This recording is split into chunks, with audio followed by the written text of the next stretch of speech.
Welcome to My Stories podcast. Immerse yourself like never before. Listen to the stories, meet the characters, and more in My Stories podcast.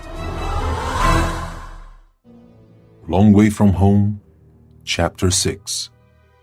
Ramsey stood in the middle of the room going back and forth. He kept staring at Pamela and me with unfathomable looks. I wondered if he thought I was fooling him. It wasn't easy to believe such a story. If Ramsey decided not to believe us, we were doomed. The man was an ex-military and we were in his own field with nowhere to go. I will just ask you one more time.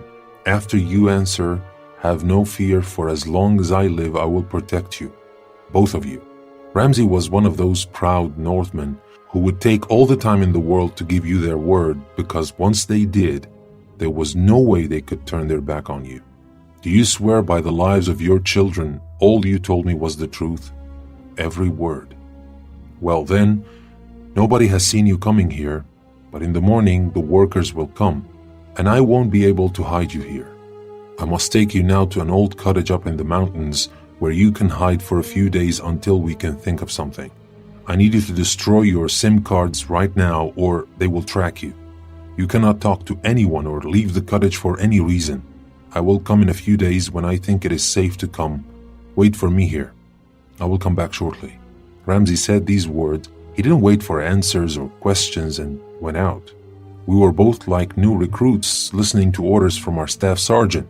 We didn't say a word. We were in a place we knew little about, and all we had was Ramsey's help to count on.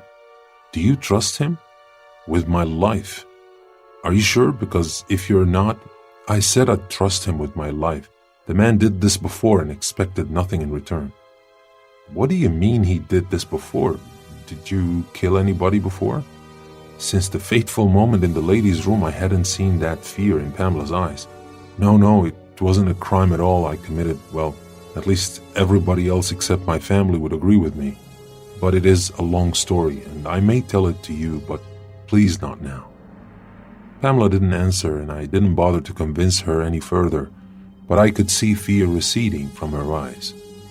It wasn't 10 minutes until Ramsey came back with some clothes which must have belonged to his Syrian workers, old trousers, scarves, and shirts. I looked at Pamela to see how she would react to these dirty, out-of-fashion clothes, but to my surprise she took the clothes without question and entered the small bathroom to change. We both looked like peasant workers, if not for our hands and faces, which could give us away. You still don't look like any of my workers, but in a few days up there in the cottage you will, Ramsey said in a way that made us feel as if Pamela was the woman I left my wife for, but his reassuring tone did the trick. We both needed to calm down and clear our minds to think of what was coming next.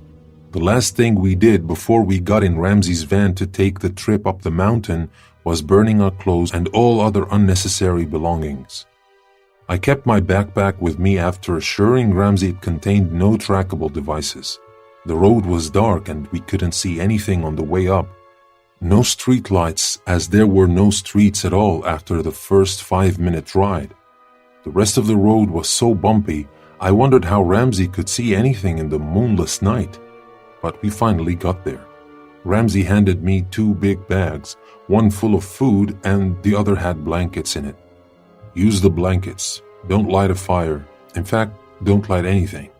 This mountain is high and they can see the smoke from miles.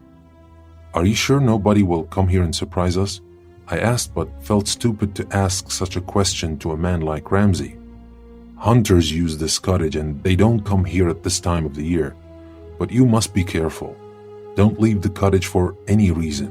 I will come back in 2 days and Ramsey had that look on his face which made me feel terrible to get him involved in such a dangerous situation. He was the father of my niece and nephews. What was I thinking? I know it was selfish, but I had no other choice. Listen, you don't owe me anything, but my ass is on the line here. Don't do anything stupid, especially you, miss. Just wait for me to come back and we'll figure something out. Ramsey left, as usual, without waiting to hear any questions or complaints. I looked at Pamela to see if she was offended, but she didn't seem to care, not after what she had been through. This is your host, Danny. Thank you very much for listening to the episode, and I will see you next time.